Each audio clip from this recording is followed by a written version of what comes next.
வந்துட்டாயா வந்துட்டாயா கழுகுக்கு மூக்கு வருத்த மாதிரி வந்துட்டாயா.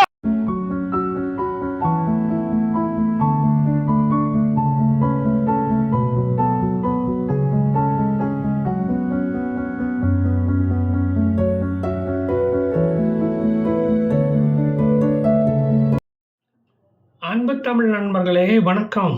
நான் அயோத்தி, வாரணாசி முதலிய இடங்களுக்கு செல்ல வேண்டியது வந்ததால் 10 நாட்களாக இஸ்ரேல், சிரியா, லெபனான் பற்றிய வீடியோக்களை போட முடியவில்லை. இப்போது நான் இஸ்ரேல் திரும்பிவிட்டதால் எனது தேடல்கள் வழக்கம் போல தொடரும். சமீபத்தில் இஸ்ரேல் சிரியாவை குண்டுமழை பொழிந்து தாக்கியது. பூகம்பங்களை அளக்கும் சீஸ்மோகிராஃபி கருவியில் 3.0 அது பதிவாகியுள்ளது. அப்படி என்றால் அந்த தாக்குதலின் வீரியம் எப்படி இருக்கும் என்பது உங்களுக்கு புரிந்திருக்கும் இல்லையா? 500க்கும் மேற்பட்ட மிலிட்டரி டார்கெட்டுகளை அளித்திருப்பதை பார்த்தால் சிரியாவுக்கு மிலிட்டரி என்ற அம்சமே இருக்கக்கூடாது என்ற இஸ்ரேலின் எண்ணம் நமக்கு புரிகிறது. இஸ்ரேலுக்கு எந்த அண்டை நாடுகளிடம் இருந்தும் எந்த அச்சுறுத்தல்களும் வரக்கூடாது என்ற அதன் நல்ல நோக்கம் புரிந்து கொள்ளக்கூடியதே. தாக்குதலை பார்த்ததும் துருக்கிக்கு கை கால் முறுக்கி கொண்டது. இஸ்ரேலை பார்த்து ஒன்றை கேட்க விரும்புகிறேன். ஏன் மாமு, உனக்கு ஏவுகணை தட்டுப்பாடுன்னு ஒன்றும் வராதா?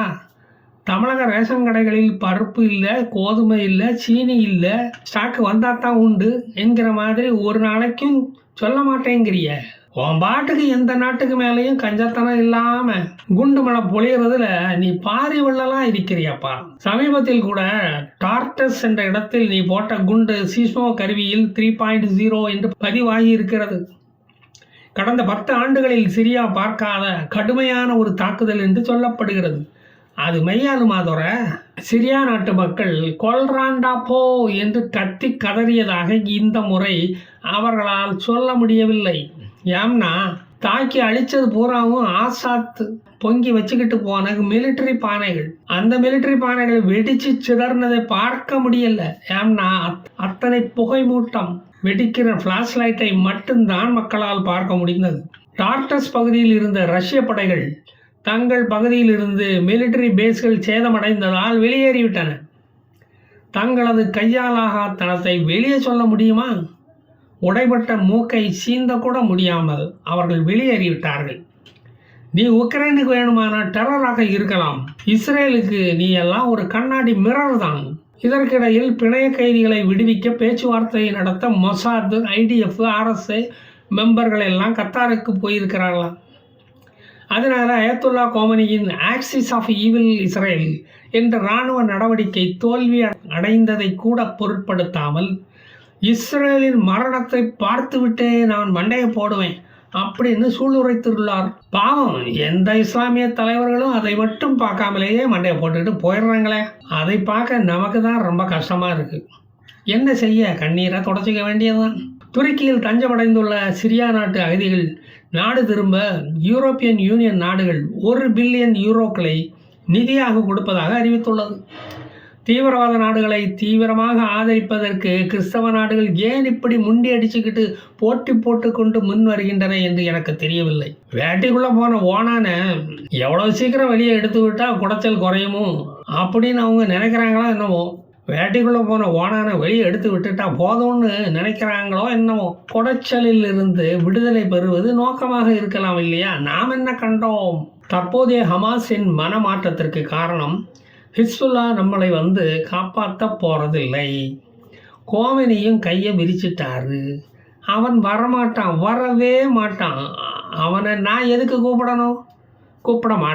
கூப்பிடவே மாட்டேன். அவன் வரமாட்டான் என்று தருமி போல கதற வச்சுட்டானே. தனியாக இப்படி மண்டபத்தில் புலம்ப வச்சுட்டானே. அதனால தான் பேச்சுவார்த்தைக்கு எந்த கண்டிஷனும் இல்லாமல் இந்த ஹமாஸ் பிள்ளைங்க சம்மதிக்கிறாங்க. பிலடெல்பி காரிடாரும் இஸ்ரேல் கைக்கு சென்று விட்டது. அதனால் ஹமாஸ் நடமாட்டம் இப்போது சுத்தமாக காசாவில் இல்லை. ஹிஸ்புல்லா தீவிரவாத இயக்கமும் படுதோல்வி அடைந்து விட்டதை இவர்களால் ஜீரணிக்க முடியவில்லை. இது நாள் வரையில் ஆதரவு அளித்து வந்த ஆசாத் ரெஜிமும் மண்ணை கவ்வி வீழ்ந்து விட்டது. இனி காசாவில் குழி தோண்ட காசா மக்களே அனுமதிக்க மாட்டார்கள். அப்படி குழி பறித்தால் அது அவர்களுடைய சவக்குழியாகத்தான் இருக்கும். அது அவர்களுக்கும் லேட்டாகத்தான் இப்போ புரிஞ்சிருக்கு. கமால் அட்வான் ஹாஸ்பிட்டலாக பார்த்து திருப்பி இந்த இஸ்ரேல் தாக்குறானே, எந்த மாதம் ட்ரீட்மெண்ட் எடுக்க முடியலப்பா. இந்த அநியாயத்தை தட்டி கேட்பாரே இல்லையா?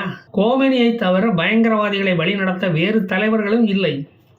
இனி இஸ்ரேல் திறக்கிற கஞ்சி தொட்டியை நம்பித்தான் தாங்களும் உயிர் வாழணும் என்பது ஹமாஸுகளுக்கு புரிந்துவிட்டது. இதில் வேற ஜனவரி 20 முன்னர் பிணைய கைதிகளை விடவில்லை என்றால் மிடில் ஈஸ்டில் நரகம் வந்து இறங்கும் என்று ட்ரம்ப் பயமுறுத்தி இருக்கிறார. நாங்கள் இப்போவே நரகத்தில் தானே வாழ்ந்துக்கிட்டு இருக்கோம். இன்னமும் ஒரு நரகம் வந்து இறங்கணுமா? வேண்டவே வேண்டாம் என்கிறார்கள் பாலஸ்தீனர்கள். பத்திரிகை நிருபர்கள் the hell will fall on Middle East என்று கூறியதன் அர்த்தம் என்ன?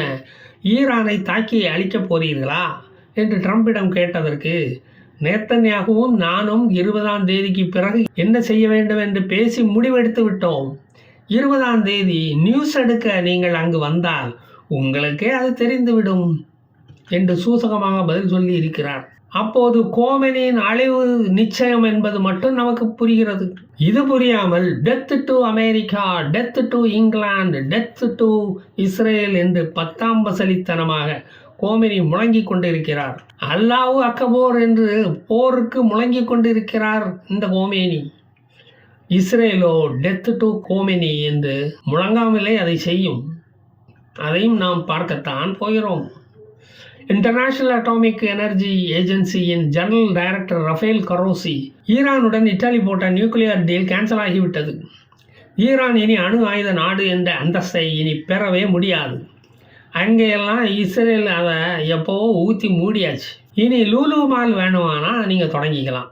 ஹமாஸ் நல்லடக்கம், பிறகு ஹிஸ்புல்லா டெங்கு கொசு ஒழிப்பு, லெபனானின் பொருளாதார வீழ்ச்சி, சிரியாவில் ஆட்சி கவிழ்ப்பு, இவ்வளவும் நடந்திருக்கு. ஆனால் அதை பற்றியெல்லாம் கவலைப்படாமல் கோமெனி நாங்கள் இஸ்ரேல் என்ற நாட்டை இல்லாமல் பண்ணிவிடுவோம் என்று தமிழக அரசியல் வியாதிகள் மாதிரி பேசிக்கிட்டு திரிகிறார். இன்னுமாடா இந்த ஈரானிய கூமுட்டைகள் நம்மளை நம்புது என்று தனது தோளை வேற கிள்ளி பார்த்துக்கிட்டு இருக்கிறார். இதற்கிடையில் ஏமனில் ஈரானின் மற்றொரு கூலிப்படையான அன்சார் அல்லா என்ற பயங்கரவாத குழு ஹூத்திஸ்களை முந்திக் கொண்டு தினமும் ஒரு ஏவுகணை வீதம் விட்டுக்கிட்டு இருக்கிறானுங்க. அதை இஸ்ரேலிய விமானப்படையும் ஆரோ 3 சர்ஃபேஸ் டு ஏர் மிசைலை வைத்து அடித்து உடச்சிக்கிட்டு இருக்காங்க.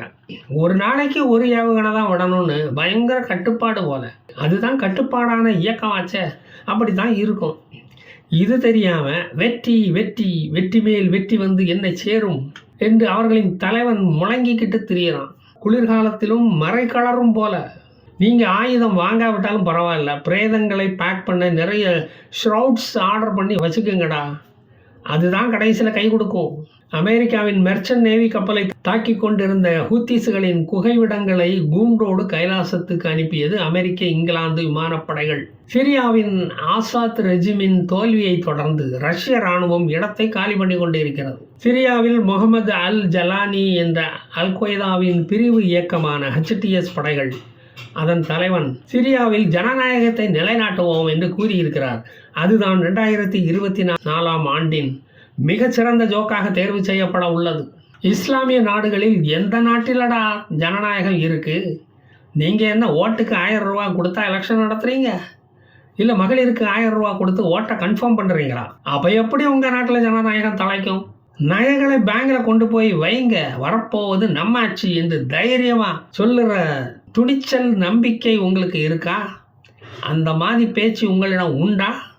அப்புறம் என்ன தைரியத்தில் ஜனநாயகம் சிரியாவில் தலைக்கும் அப்படின்னு பேசுகிறீங்க வெக்கம் இல்லாமல்? ஷரியத்தில் அவை கொண்டு வருவோம்னு சொல்கிறீங்க. ஷரியத்து இருக்கிற இடத்துல ஜனநாயகம் எங்கடா இருக்கும்? நன்றி உள்ள மிருகம் கூட அங்கே இருக்காது. இப்போ சிரியன் கிறிஸ்டியன்ஸுகளுடைய செக்யூரிட்டியே கேள்விக்குறியால இருக்குது. HTS ஏற்படுத்த போகும் ஷரியத் சட்டத்தை எத்தனை பேர் மதித்து நடக்கப் போகிறார்கள் அதுவும் தெரியல. சிரியன் கிறிஸ்டியன் ஃபர்தா போட மாட்டான், தலைமுடியை மறைக்க மாட்டான், ஆஃப் ஸ்கர்ட்டு போடுவார்கள் பெண்கள், முழங்காலுக்கு கீழே எல்லாத்தையும் காட்டுவாங்க. உடை கட்டுப்பாடு ஈரான் மாதிரி சிரியாவிலும் எதிர்ப்பை பெறும். உங்கள் உடையும் மத அடிப்படை வாதமுமே உங்களை அழிக்கும். தலிபான் ஆட்சி போல இருக்கும் உங்கள் ஆட்சி. இந்த மாதிரி சின்ன புத்தி இருப்பதால் தான் உங்கள் நாட்டுக்கு சிரியா என்று பெயர் வைத்தானோ என்னமோ. இந்தியாவில் முஸ்லீம்கள் எப்படி ஜாலியாக விசில் அடிச்சுக்கிட்டு நிம்மதியாக வாழுறாங்கன்னு இங்கே வந்து பார்த்து படிங்கயா. முதல்ல நாங்கள் நடு ரோட்டில் இப்படி தான் இடிச்சுக்கிடுவோம். நடு ரோட்டில் பாயை விரிச்சும் படுப்போம். உனக்கு என்ன? ஏம்னா நாங்கள் பாய்கள். ஒரு பாய் 200 ரூபா வேணுமா வாங்கிட்டு போ. ரேட்டை குறைக்க முடியாதப்பா. வரட்டுமா? ஜெய் ஹிந்த்.